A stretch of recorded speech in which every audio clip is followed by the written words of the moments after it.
Here's the carrot sauce I prepare for my kids during the week. They can use it to eat rice, spaghetti, or macaroni.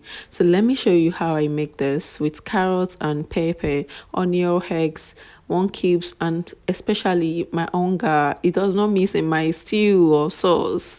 So let's dive into it. Let me show you how I make this.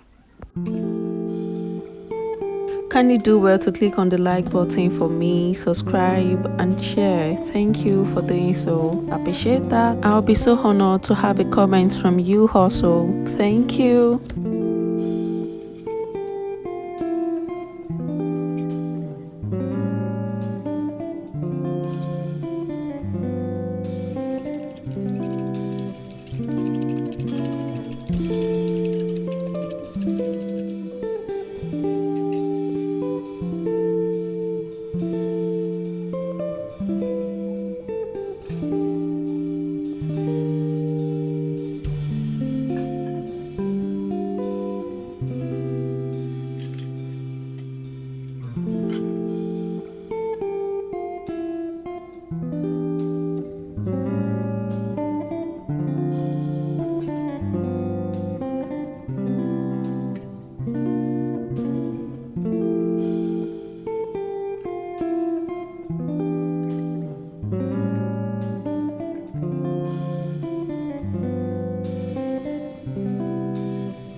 Still more in the pot. Can you see that?